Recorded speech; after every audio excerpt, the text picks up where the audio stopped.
ሰላም ላይ ምን ተፈጠረ? እንዲሁም ደረጀ በጣም ትልቅ ችግር ውስጥ ገባ። የዳጣና የሰላም እናትና ልጅ ምን ያመጣ ይሆን? አሰላሙ አሌይኩም ወራህመቱላሂ ወበረካቱ። ውድና የተከበራችሁ ቤተሰቦቼ እንዴት ናችሁ? ከኔ ጋር ሁሉ ሰላም አልሐምዱሊላህ። በያላችሁበት ሰላማችሁ በዘት ይበል። ሰብስክራይብ እያደረጋችሁ ቤተሰብ አድርጉኝ። የምታደርጉኝ በጣም አመሰግናለሁ።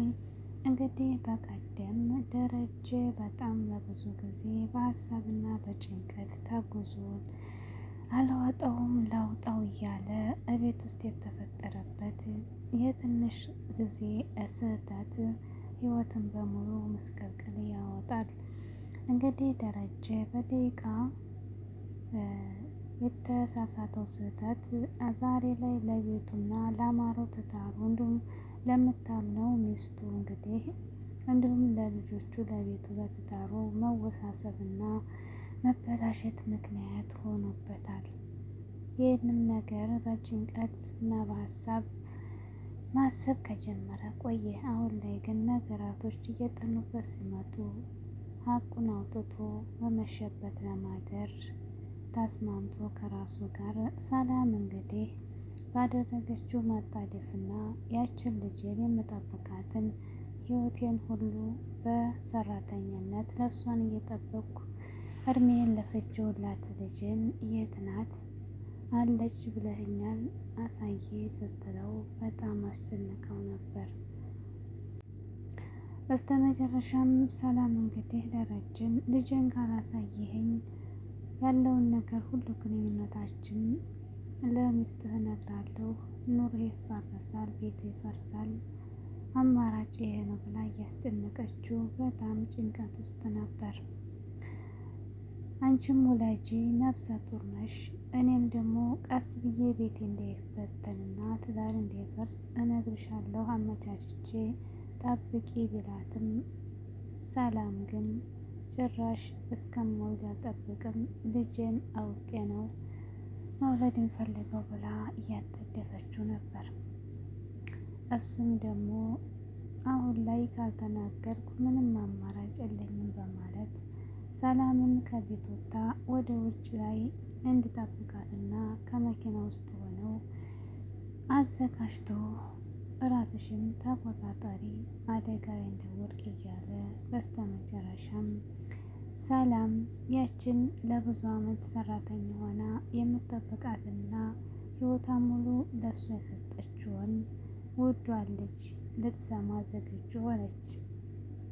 ያን ጊዜ ግን ትንፋስሽን ዋጪ፣ ተዘጋጂ፣ በድንጋጤ እንዳትወድቂ፣ አንቺ አሁን ላይ እማትችይ ስለሆንሽ ተጠንቀቂ፣ ራስሽን ነፍሰ ጡር ነሽ እያለ እዛው መሀል ግን የሰላም ልጅ ዳጣ ልጅሽ ዳጣ ነው ዳጣ ናት ብሎ ሲነግራት እራሷን ሳተች። በጣም ያሳዝናል። ጠርጥራም ነበር፣ ነገር ግን ደግሞ እንዴት እንደዚህ ይሆናል ብላ ታስባለች።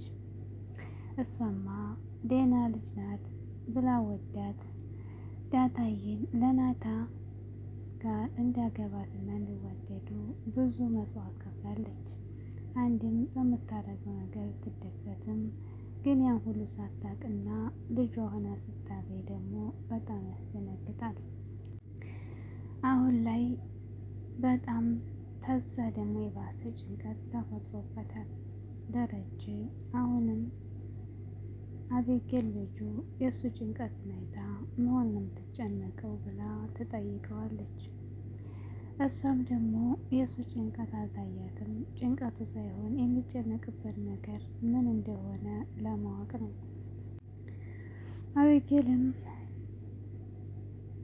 ታስተካካይ ጸባያሽን እኔ የምጨነቅበትን ለማወቅ ነው መፍትሄውን ልትሰጪኝ እያለ ሲጠይቃት ነገሩን ታወቅን በኋላ መፍትሄውን እንፈልጋለን ስትለው ጸባይሽን መጀመሪያ አስተካክሊ እያለን ነበር። ለምንድነው ግን የማትወደኝ የምትጠላኝ? እኔ ምን አረኩ? ምን አጠፋሁኝ? ሁልጊዜ ትቆጣኛለህ ስትለው እኔ እኮ ዳጣ ዝቤ ምን ትሰራለች? የሰላም ልጅ ባል አባት ማነው በማለቴ ነው። አንቺ ስለ ራስሽ ወቂ እንጂ ስለ ሰው ምን አገባሽ ሲላት፣ እሱም ደግሞ እኔ እኮ አኮራሃለሁ ቀለበት ሲያደርግልኝ ሲያገባ ናታን አኮራሃለሁ አለችው። እዛው መሀል እንግዲህ አረ ውሃዬ መታረቅ ዳጣና ውሃ የሚያደርጉት የላቸውም ወይ? እንዴት ተከታታይ ልጅ ግን ደስ ነው። የውሃ ሸር እና የዳጣ በጣም የተለየ ነው እና ዛሬ በጣም ያሳቀች ማለት ነው ውሃዬ። ወይ ግድ ወንድና ሴት መሆኗን ሂጂና ያለቻትም ዳጣ። ከዚያ ደግሞ ሀይሌ ደግሞ ያቺ ልብሷን አልገለበችም እና ጊዜ ፈገግታ ስማል።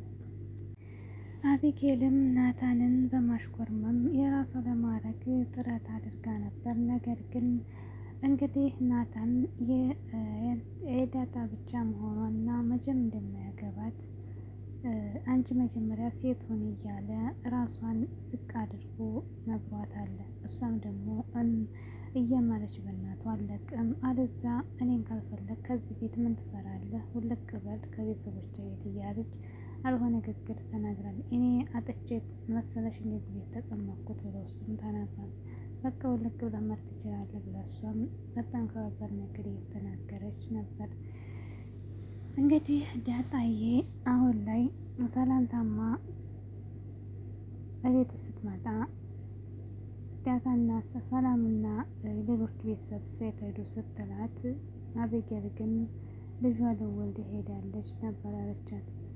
አሁን ትውለድና አባቱን እናውቃለን ስትል፣ አንቺ ስለ አባት ትጨነቂያለሽ? ምጥ እኮ ነው እየወለደች ነው እንዴት አንቺ እንትን ያለሽ እያለች እሷም ስልክ ደውላ ሄዳ አባቷን አናገረችው።